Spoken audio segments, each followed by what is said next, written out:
Hello everyone, welcome to my UPSC. General studies के 11 test हम कर चुके हैं ऑलरेडी। आज टेस्ट नंबर 12वां है, ये डिस्कस करेंगे। थोड़ी तबीयत लूज है, उसको अवॉइड करना। जिन्होंने अभी तक सब्सक्राइब नहीं किया है चैनल को, आप सब्सक्राइब कर लीजिए। देखिए क्या है, जो हिंदी के टेस्ट है उसके नीचे ज़्यादातर कमेंट करते हैं कि आप इंग्लिश में भी करवाइए, और जो इंग्लिश के टेस्ट है उसके नीचे आप जाके देखेंगे तो कमेंट मिलेंगे कि आप हिंदी में भी करवाइए, जबकि यहाँ पे हिंदी और इंग्लिश दोनों में टेस्ट करवाए जा रहे हैं। सो उसकी एक वजह यह है कि आपने या तो सब्सक्राइब नहीं कर रखा है या फिर वो नोटिफिकेशन ऑन नहीं कर रखा है, इसलिए ये आपको प्रॉब्लम्स आ रही है। हिंदी और इंग्लिश दोनों में रेगुलर करवाए जा रहे हैं। जिन्होंने टेस्ट सीरीज ज्वाइन नहीं की है, टेस्ट सीरीज ज्वाइन कर लीजिए। टेस्ट सीरीज का लिंक नीचे डिस्क्रिप्शन में अवेलेबल है। कोई क्वेरी है आपकी, कोई इंक्वायरी है, तो आपको नीचे डिस्क्रिप्शन में कॉन्टैक्ट नंबर, ईमेल आईडी ये सब मिल जाएगा। उस पर आप कॉन्टैक्ट करके और जो भी आपकी क्वेरी है पूछ सकते हैं। टेस्ट सीरीज़ का लिंक भी नीचे डिस्क्रिप्शन में अवेलेबल है, वहाँ आपको डिटेल मिल जाएगी। आप टेस्ट सीरीज ज्वाइन करते हैं, उसके बाद में अब तक जो टेस्ट हो चुके हैं, टेस्ट और उनका सॉल्यूशन मिलेगा एज ए PDF। उसके साथ साथ आपको नोट्स भी मिलते रहेंगे, आपके जो सिलेबस है उसके नोट्स मिलते रहेंगे। अगर आपने हिंदी में ज्वाइन किया तो हिंदी में, इंग्लिश में ज्वाइन किया तो इंग्लिश में। उसके बाद में आपको मॉक टेस्ट करवाए जाएंगे और आपके एग्ज़ाम तक करवाए जाएंगे। जिन्होंने अभी तक फॉर्म अप्लाई नहीं किया है वो फॉर्म भी अप्लाई कर दीजिए। टाइम है अभी, बाद में लेट हो जाओगे, साइट वगैरह भी डाउन हो जाती है कई बार, और भी कई इशू रहते हैं। Let's begin. 1919 के भारत सरकार अधिनियम ने प्रतिनिधि शासन की दिशा में महत्वपूर्ण कदम उठाया था। द्वैध शासन किस स्तर पर लागू किया गया था? देखिए, हम 1919 का जो गवर्नमेंट ऑफ इंडिया एक्ट है उसकी बात कर रहे हैं, भारत सरकार अधिनियम 1919। इसको एक और नाम से जाना जाता है और वो है मॉन्टेग्यू चेम्सफोर्ड रिफॉर्म।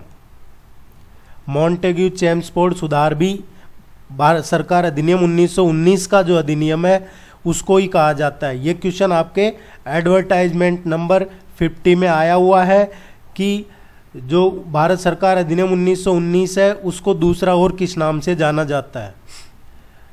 इसके जो 1919 का अधिनियम है, इसके जो प्रशासन के क्षेत्र हैं उसमें है डिसेंट्रलाइजेशन, विकेंद्रीकरण की नीति। और 1919 के जो भारत सरकार अधिनियम है उसके अकॉर्डिंग जो विधान परिषद है उसका टेन्योर, कार्यकाल कितने वर्ष का होगा? 3 वर्ष का। ये कुछ इंपॉर्टेंट चीज़ें हैं जो ध्यान रखिएगा, इससे बाहर कोई क्वेश्चन नहीं आएगा इससे। इस क्वेश्चन का जो करेक्ट आंसर आएगा वो क्या आएगा? प्रांतीय स्तर पर। द्वैध शासन किस स्तर पर लागू किया गया था? प्रांतीय स्तर पर।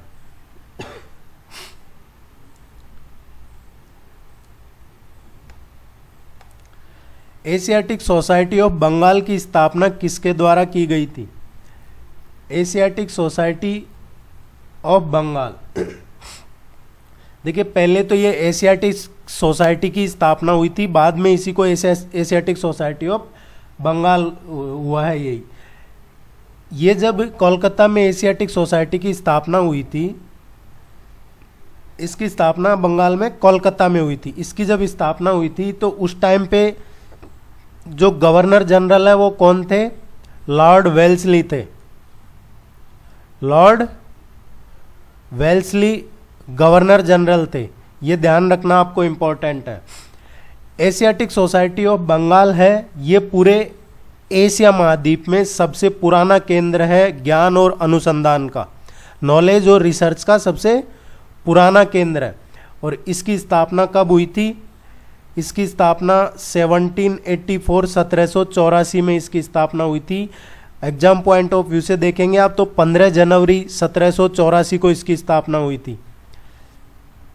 शुरू में क्या है, ब्रिटिशर्स ने जो शिक्षा का, एजुकेशन के डेवलपमेंट में कोई रुचि नहीं लिया, न के बराबर रुचि ली थी। लेकिन वारेन हेस्टिंग्स ने भारतीय शिक्षा का क्या एक तरीके से उसको पुनर्जीवित करने का जो प्रोत्साहित किया था वॉरेन हास्टिंग्स ने किया था। उसी ने 1781 में वॉरेन हास्टिंग्स ने क्या किया था, कलकत्ता में मदरसे बनाए थे।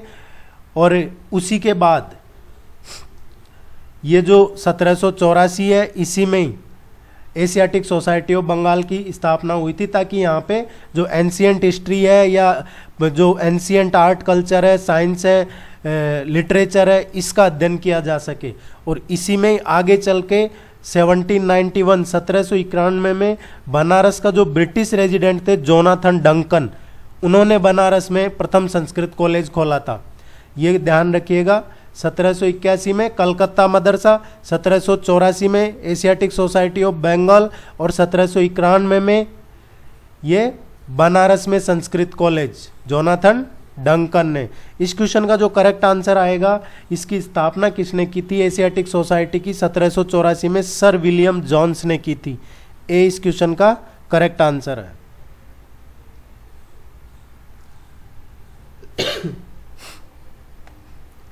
हिज मजेस्ट्रीज अपोनेंट, हिज मजेस्ट्रीज अपोनेंट निम्नलिखित में से किसकी जीवनी है?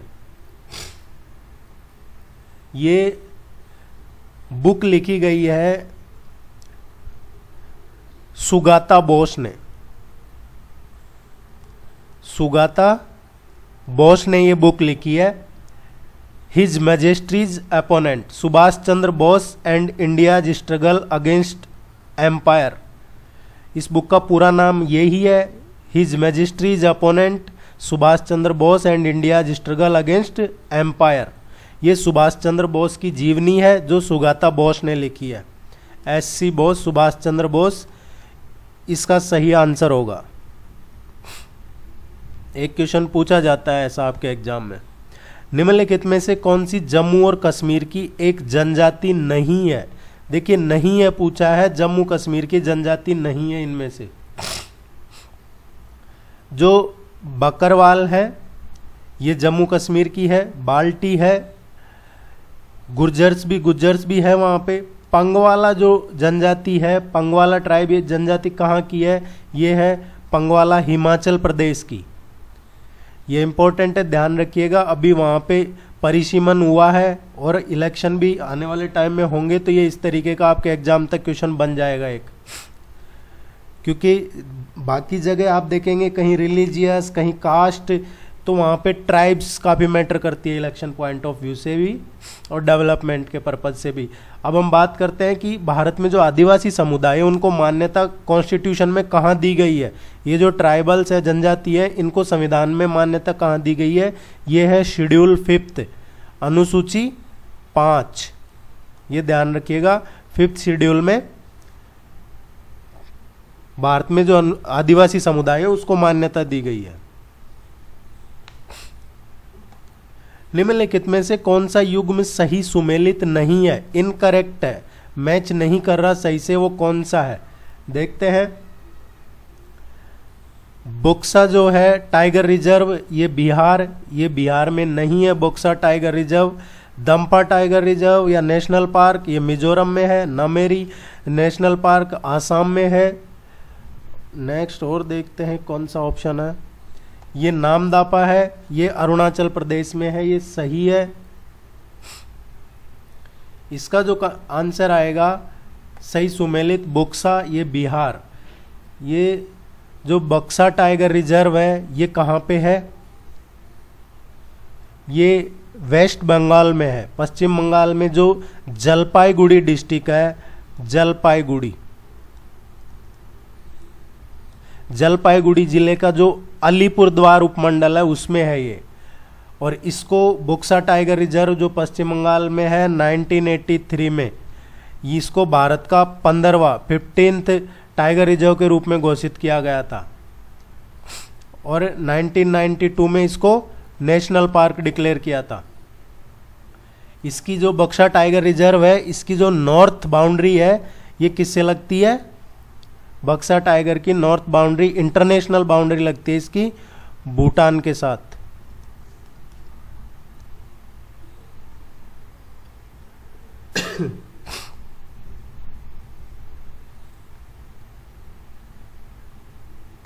निम्नलिखित कथनों में से कौन सा एक धन विधेयक के बारे में सही नहीं है? मनी बिल के बारे में सही नहीं है। इनमें से धन विधेयक संसद के दोनों सदनों में से किसी भी सदन में प्रस्तावित किया जा सकता है। जो मनी बिल है, फाइनेंस बिल है, ये पार्लियामेंट के दोनों सदन, लोअर हाउस और अपर हाउस, जो लोअर हाउस है वो लोकसभा होता है, अपर हाउस राज्यसभा होता है, ये दोनों में पारित किया जा सकता है, ये सही है। लोकसभा अध्यक्ष यह निर्णय करने के लिए अंतिम प्राधिकारी है कि कोई भी बिल धन विधेयक है या नहीं। बिल्कुल, कोई बिल मनी बिल है ये कौन डिसाइड करेगा? लोकसभा स्पीकर डिसाइड करेंगे, लोकसभा अध्यक्ष। और अभी लोकसभा अध्यक्ष कौन है? ओम बिरला जी हैं। लोकसभा द्वारा पारित किसी धन विधेयक का राज्यसभा द्वारा 14 दिनों के अंदर लौटाया जाना और विचारार्थ भेजा जाना आवश्यक है। ये सही है। कोई धन विधेयक है, मनी बिल, उसको लोकसभा ने पास कर दिया और वो राज्यसभा में पेंडिंग है तो 14 दिनों के अंदर अंदर लौटाया जाना जरूरी है उसको। ये भी सही है। इसके बारे में गलत कोई सा भी नहीं है। डी इसका करेक्ट आंसर होगा। ये क्वेश्चन बनाने के पीछे यही मकसद था कि आपको जो मनी बिल है इसका क्वेश्चन रिपीटेडली आता है तो थोड़ी पूरी जानकारी रहे आपको इसकी।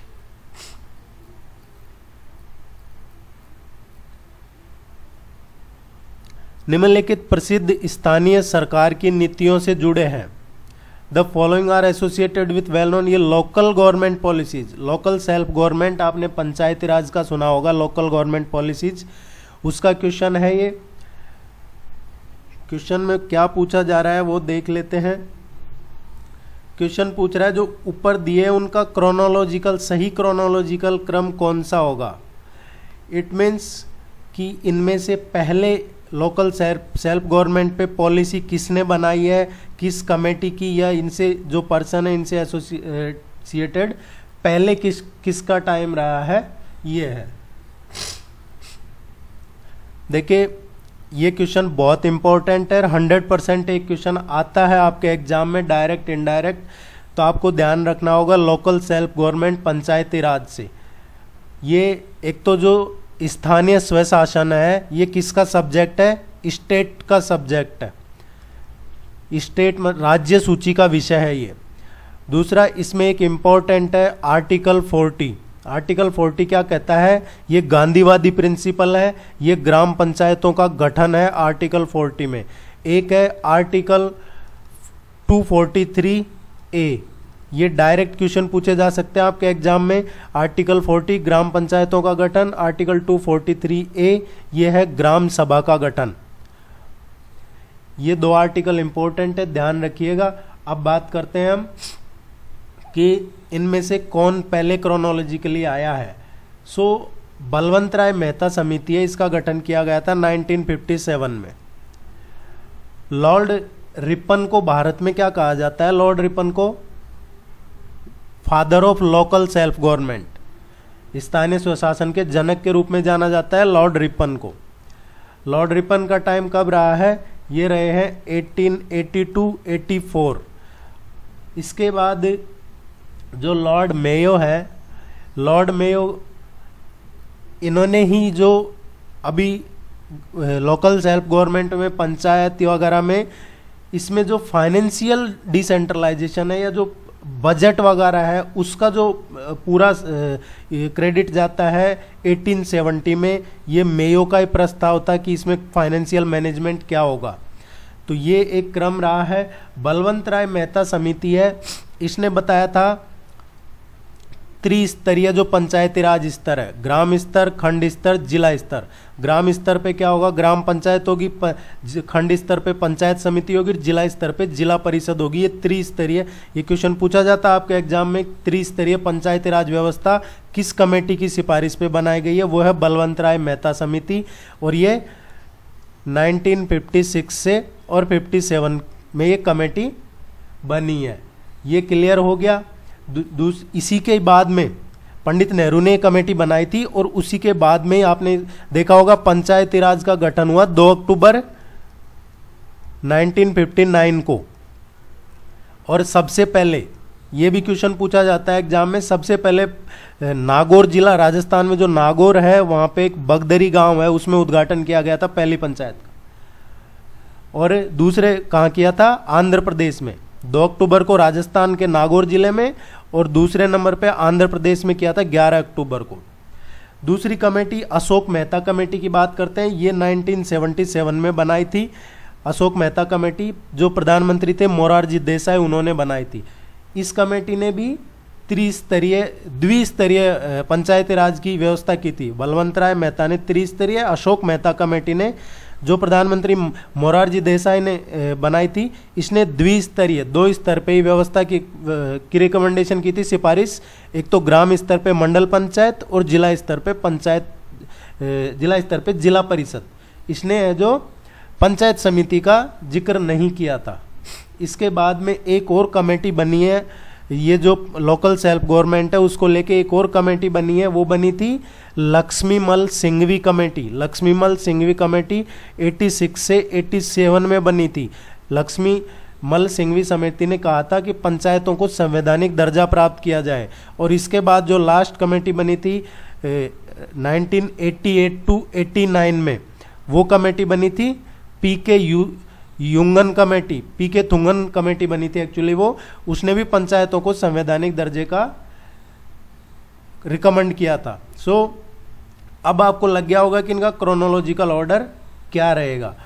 देखिए, सबसे पहले जो इसमें रहा है वो रहा है दूसरे नंबर पे 1870 में लॉर्ड मेयो, देन उसके बाद में लॉर्ड डफरिन, देन बलवंत राय मेहता और लास्ट अशोक मेहता। 2314 आप भी इनको नोट कर लीजिए या इसके बारे में ज़रूर पढ़िएगा। आप टेस्ट सीरीज ज्वाइन करते हैं तो आपको ये वैसे भी प्रोवाइड करवा दिए जाएंगे, डिटेल्ड सॉल्यूशन वगैरह आपको। ये बी इसका करेक्ट आंसर आएगा।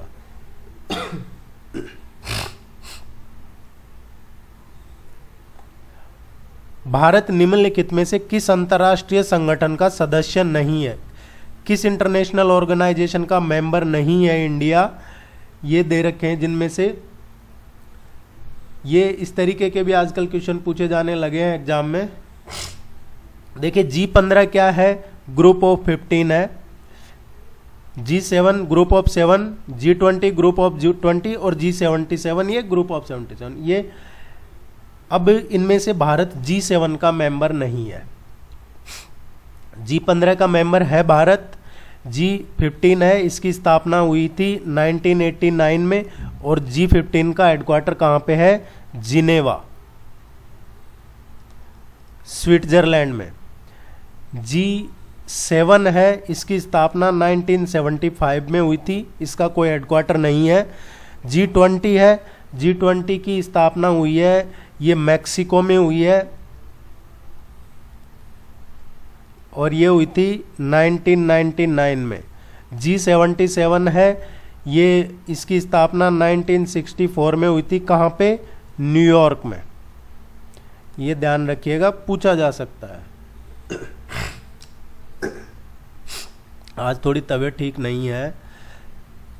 जो अभी रिसेंटली हुआ है G7 का समिट, G7 का जो अभी रिसेंट समिट हुआ है वो 48th समिट हुआ है, जिसमें आपने देखा होगा कि जो वेस्टर्न मीडिया है उसने काफ़ी हवा बनाया था कि इंडियन प्राइम मिनिस्टर को नहीं बुलाया जाएगा, बाद में वो सब अफवाहें थी।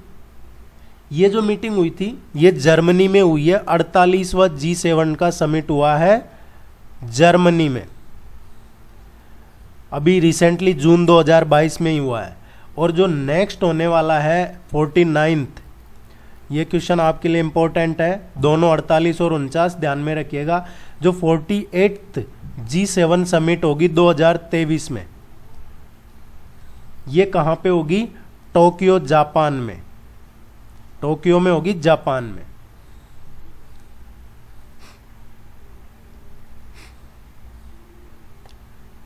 अंतर्राष्ट्रीय मुद्रा कोष किसके साथ अस्तित्व में आया? किसकी वजह से, किस सम्मेलन में ये चर्चा हुई, उसके बाद में IMF की स्थापना हुई? जो IMF की स्थापना हुई है वो ब्रेटन वुड सम्मेलन के बाद हुई है। ब्रेटन वुड सम्मेलन के बाद ही IMF अस्तित्व में आया है। ब्रेटन वुड सम्मेलन है, ये कब हुआ था?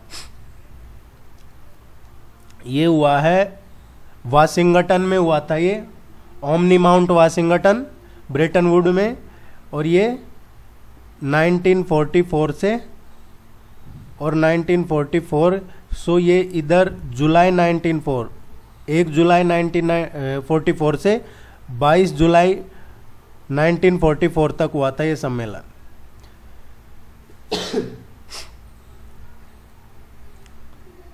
इसमें इसके बाद ही IMF अस्तित्व में आया था। बर्लिन सम्मेलन क्या है? बर्लिन कॉन्फ्रेंस है, इसको बोलते हैं कॉन्गो कॉन्फ्रेंस, कॉन्गो कॉन्फ्रेंस भी बोलते हैं इसको, या वेस्ट अफ्रीकन कॉन्फ्रेंस भी बोलते हैं।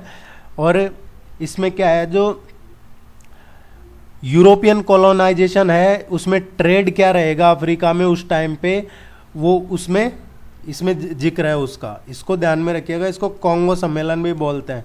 लंदन सम्मेलन क्या है?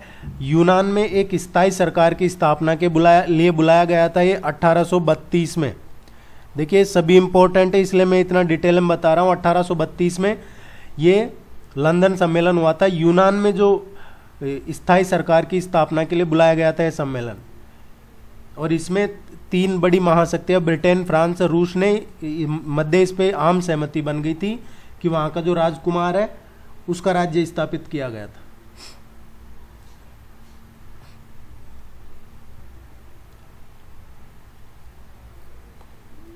रोम सम्मेलन जो है, रोम सम्मेलन क्या है?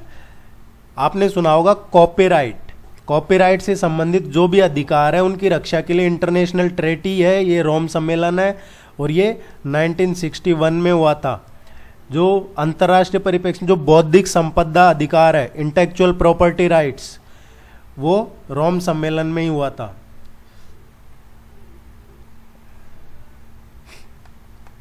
द्विपक्षीय रक्षा सहयोग एक संयुक्त सैन्य प्रशिक्षण अभ्यास संप्रति एक्स निम्नलिखित में से किस किस देश के साथ आयोजित किया गया? एक क्वेश्चन आता है आपके एक्सरसाइज का।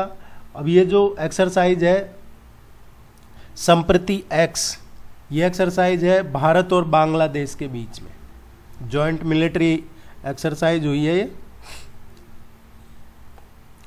अखिल भारतीय तकनीकी शिक्षा परिषद AICTE, इसके अभी प्रेजेंट में चेयरमैन प्रेसिडेंट कौन है? एक क्वेश्चन पूछा जाता है आपके AICTE का नहीं, लेकिन इसी तरीके के इंस्टीट्यूट का पूछा जाता है एक क्वेश्चन। जगदीश कुमार कौन है? UGC के चेयरमैन है। अनिल दत्तात्रेय सहस्त्रबुद्धे, जो AD सहस्त्रबुद्धे हैं, ये कौन है? AICTE के चेयरमैन है। त्रिलोचन महापात्र हैं, ये ICAR के चेयरमैन है, डायरेक्टर है। डॉक्टर मनोज सोनी हैं, ये हैं UPSC के चेयरमैन है। उम्मीद है ये चारों आपको इंपॉर्टेंट लगे होंगे, ये इंपॉर्टेंट हैं। इस क्वेश्चन का करेक्ट आंसर आएगा AICTE के चेयरमैन है professor AD Sahasrabuddhe.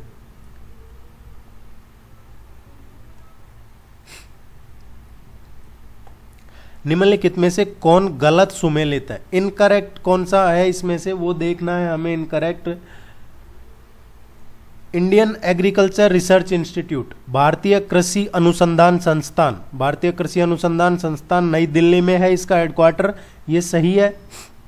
National dairy research institute राष्ट्रीय डेयरी अनुसंधान संस्थान, ये करनाल में है, सही है। इंडियन वेटरनरी रिसर्च इंस्टीट्यूट, जो भारतीय पशु चिकित्सा अनुसंधान संस्थान है, ये इज्जत नगर में है, ये भी सही है।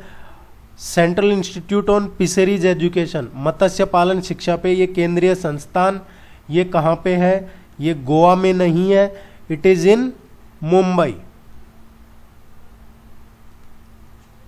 उम्मीद है ये आपको ध्यान में आ गया होगा। सब्सक्राइब जरूर कर लीजिएगा, उससे सपोर्ट रहता है आपका। महात्मा गांधी ने दक्षिण अफ्रीका में किस अखबार की स्थापना की जिसका प्रयोग उन्होंने दक्षिण अफ्रीका में नस्ल भेद के खिलाफ लड़ने के लिए किया था? ये जो अखबार है महात्मा गांधी ने इसकी स्थापना की थी दक्षिण अफ्रीका में, ये था इंडियन ओपिनियन। इंडियन ओपिनियन इसकी स्थापना 1909 में की थी महात्मा गांधी ने, और ये कब तक चला था? 1915 तक चलन में रहा था ये अखबार।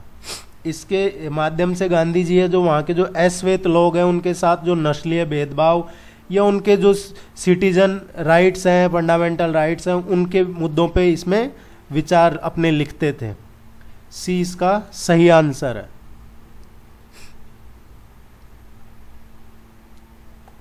दक्षिण अफ्रीका में कौन से दो देश चारों ओर भूमि से घिरे हुए हैं? लैंडलॉक कंट्री कौन से हैं दक्षिण अमेरिका में? दक्षिण अमेरिका में, साउथ अमेरिका की बात हो रही है। देखिए ये इसका जो आंसर आएगा, एक तो आप मैप के साथ जरूर पढ़िएगा, मैप के बिना कई क्वेश्चन नहीं कर पाएंगे आप। मैप में मास्टरी नहीं करनी है, लेकिन मैप में हमें पता होना चाहिए कम से कम कौन सा कंट्री कहाँ है। बोलिविया और प्रागवे इसका आंसर आएगा। बोलिविया के उत्तर और पूर्व में, देखिए बोलिविया के नॉर्थ में और ईस्ट में क्या है? ब्राजील है। और इसके साउथ में क्या है? बोलिविया की बात हो रही है, बोलिविया के साउथ में है, साउथ पूर्व में है, एक्चुअली साउथ पूर्व में है ये अर्जेंटीना है। और इसके जो साउथ वेस्ट है बोलिविया के वो है चिली है। और इसका जो नॉर्थ वेस्ट है यहाँ पे पेरू है। वैसे ही प्रागवे के ईस्ट और इसमें नॉर्थ में ब्राजील है, और नॉर्थ और वेस्ट में भी ब्राजील है।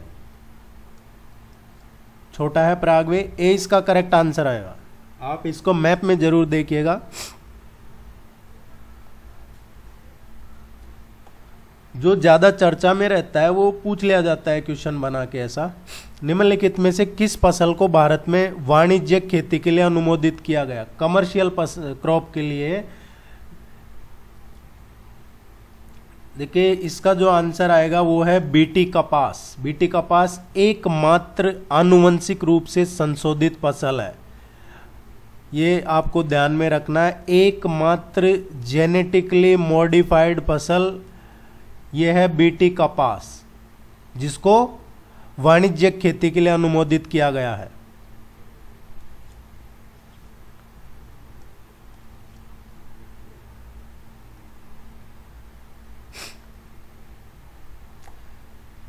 विनोबा भावे ने व्यक्तिगत सत्याग्रह की शुरुआत कब की? विनोबा भावे ने 1940 में व्यक्तिगत सत्याग्रह की शुरुआत की थी।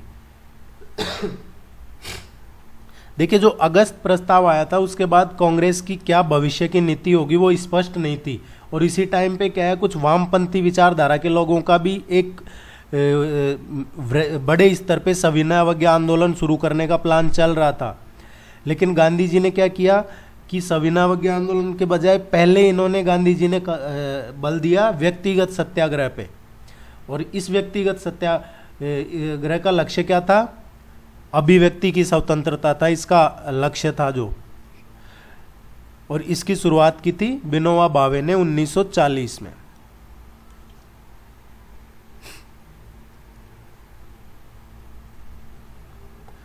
किस राज्य की काई चटनी को जियोग्राफिकल इंडिकेशन, भौगोलिक संकेत टैग देने के लिए आवेदन प्रस्तुत किया गया है?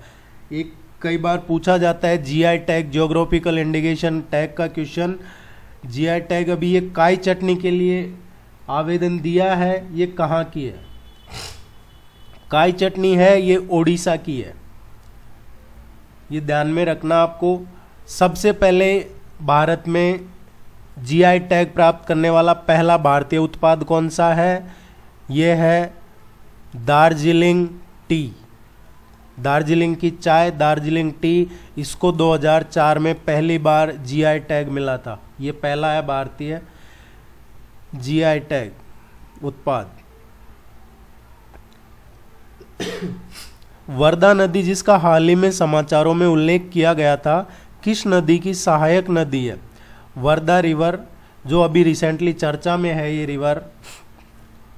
रिवर डिस्प्यूट, वाटर डिस्प्यूट बहुत सारे चल रहे हैं हमारे देश में, इंटर स्टेट डिस्प्यूट कई चल रहे हैं।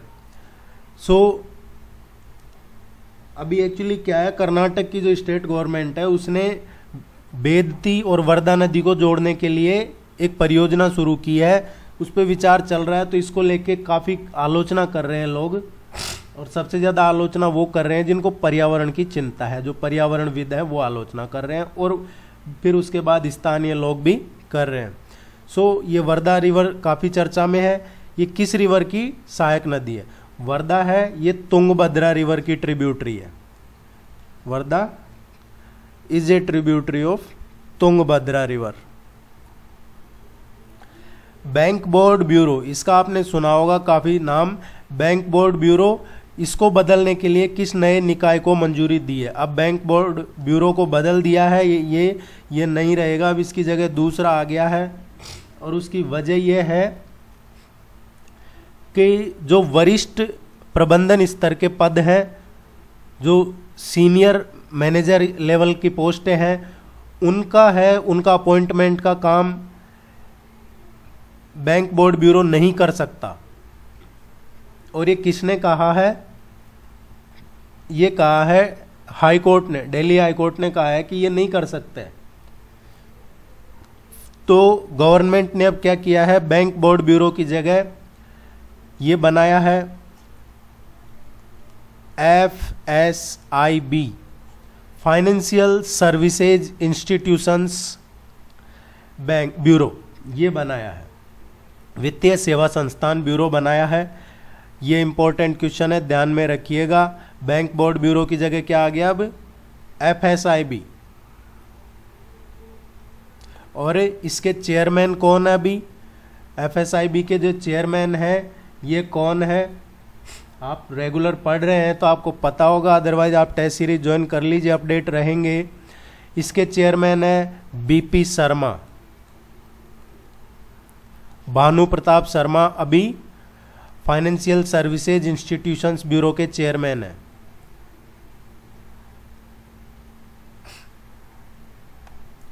माइंड मास्टर, एक चैंपियन के जीवन से सबक जीतना किस व्यक्तित्व का संस्मरण है? Mind master, winning lesson from A champions life is a memoir of which personality? Mind master, ये ध्यान रखिएगा, ये चैंपियन विश्वनाथन आनंद का है, इसका संस्मरण है ये। बी इसका करेक्ट आंसर आएगा।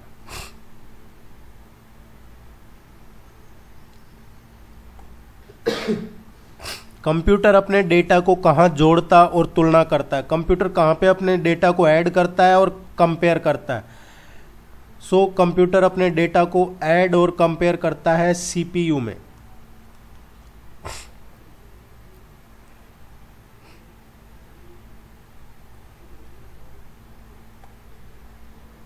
लिस्ट 1 और लिस्ट 2 को मैच करवाना है। लिस्ट 1 में है लेवल ऑफ टीचिंग, शिक्षण का स्तर, और इसके मुख्य प्रस्तावक मेन प्रोपोनेंट कौन है? मेमोरी लेवल, ये मैच करवाना है। मेमोरी लेवल जो लेवल ऑफ टीचिंग है उसके जो मुख्य प्रस्तावक हैं वो यही थे, हर्बार्ट। अंडरस्टैंडिंग लेवल के मॉरिसन, एंड जो रिफ्लेक्टिव लेवल है इसके हंट। ये सही मैच है पहले से ही। इसका करेक्ट आंसर आएगा A।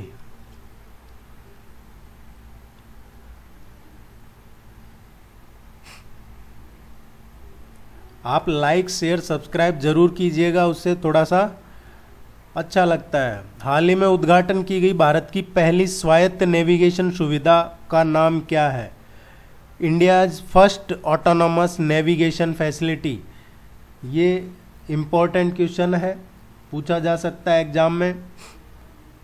ये है तिहान,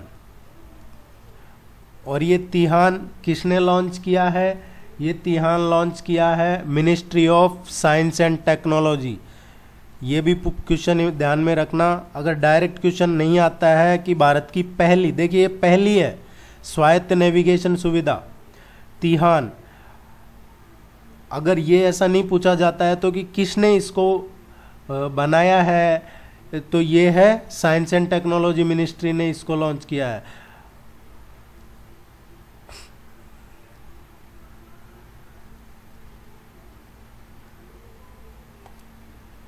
लिस्ट 1 को लिस्ट 2 से मैच करना है। ये एक्ट है और ये कब एस्टैब्लिश हुए हैं? Water prevention and control of pollution, ये जल संरक्षण का है।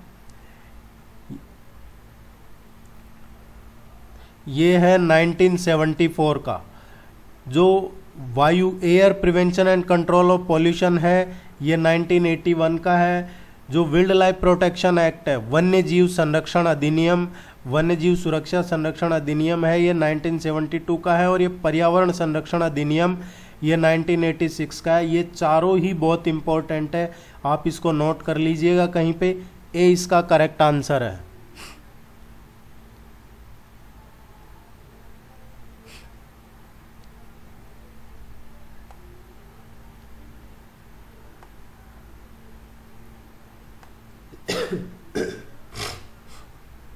निम्नलिखित में से कौन सा मिलान सही नहीं है? इनकरेक्ट मैच कौन सा है?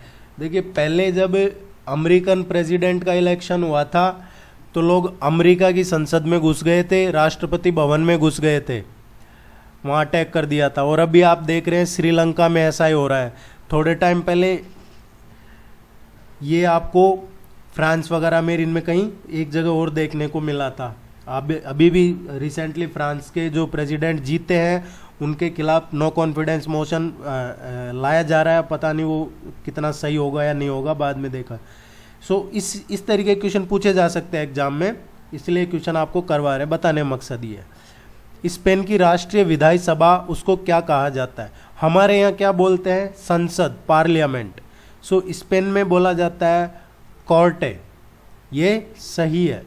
नॉर्वे की जो संसद है उसको स्टॉर्टिंग बोला जाता है। डेनमार्क की संसद है उसको फॉलकेटिंग बोला जाता है। जापान की संसद है उसको कांग्रेस नहीं बोला जाता। जापान की संसद को क्या बोला जाता है? डाइट बोला जाता है जापान की जो पार्लियामेंट है उसको। और कांग्रेस किसको बोला जाता है? कहाँ की पार्लियामेंट को कांग्रेस बोला जाता है? आपने कई बार सुना होगा यूएस कांग्रेस की मीटिंग हो रही है, यूएस कांग्रेस ने ये बिल पास किया है। वो यूएस कांग्रेस एक्चुअली यूएसए है, अमेरिका की जो संसद है उसको ये कांग्रेस बोला जाता है। इसके अलावा एक और कंट्री है फिलीपींस है, उसकी पार्लियामेंट को, संसद को भी कांग्रेस बोला जाता है।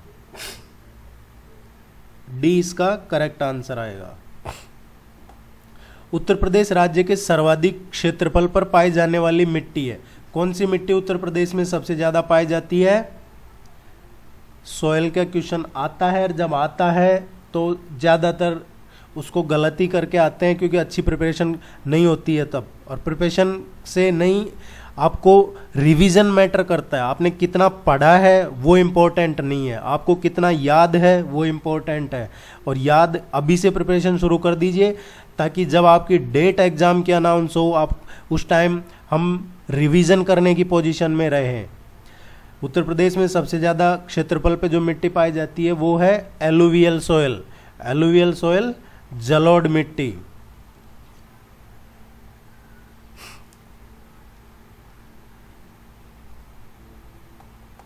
कुशीनगर के बारे में विस्तृत जानकारी कहाँ से प्राप्त होती है?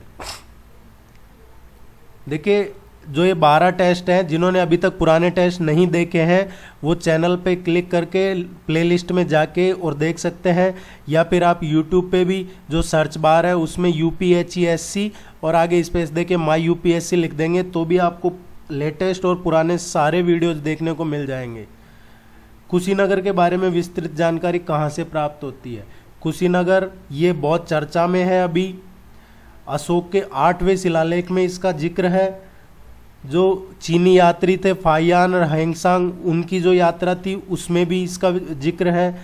कनिष्क के जो कॉइन्स है, सिक्के, उसमें भी इसका जिक्र है। इसका आंसर आएगा डी, सारे ही सही है। हाल ही में खबरों में रहा लिस्बन डिक्लेरेशन किसके संरक्षण से संबंधित है? ये लिस्बन डिक्लेरेशन किससे संबंधित है? लिस्बन डिक्लेरेशन ये संबंधित है महासागर से। अभी 1 जुलाई को संयुक्त राष्ट्र के सभी 198 सदस्य देशों द्वारा ये समुद्र संरक्षण कंजर्वेशन पे इसको अपनाया है एज ए लिस्बन डिक्लेरेशन। ये ध्यान रखिएगा, लिस्बन डिक्लेरेशन अभी रिसेंट का नया करंट का क्वेश्चन है, सभी यूएन के कंट्रीज ने साइन किए हैं। ये समुद्र संरक्षण है, महासागर संरक्षण। संयुक्त राष्ट्र के महासचिव एंटोनियो गुटेरेस ने भारतीय सेना के लेफ्टिनेंट जनरल मोहन सुब्रमण्यम को किस देश को सूडान का अपना नया फोर्स कमांडर नियुक्त किया गया है? देखिए ये थोड़ा सा गलत हो गया है। अभी एक्चुअली क्या है, यूनाइटेड नेशन ने है जो सूडान में, साउथ सूडान में क्या हो रहा है, ये लेट 70s के टाइम से ही वहाँ पे तख्ता पलट हो जाता है या फिर इंटरनल विद्रोह हो जाता है, गृह युद्ध हो जाता है। उसके बाद से 2011 से यूएन ने इंटरफेयर किया और उसके बाद से ही वहाँ पे एक मिशन भेजा जाता है यूनाइटेड नेशन का, और उस जो फोर्स भेजी जाती है उसका कोई कमांडर होता है। जो 2016 में पहली बार भेजी गई थी उसके कमांडर थे लेफ्टिनेंट जनरल फ्रैंक कामाजी। उसके बाद 2017-18 तक ये रहे हैं, उसके बाद में ये 19 तक रहे हैं लेफ्टिनेंट जनरल सेलेस। और अब लेफ्टिनेंट जनरल सेलेस ये इंडिया के थे, इनकी जगह है जो लेफ्टिनेंट जनरल मोहन सुब्रमण्यम, अब ये संयुक्त राष्ट्र का जो साउथ सूडान मिशन है उसके फोर्स कमांडर हैं। सी इसका आंसर आएगा। निकोलस हेसोम है, जो निकोलस हेसोम ये पहले फोर्स कमांडर थे। ये क्वेश्चन ध्यान में रखिएगा साउथ सूडान का।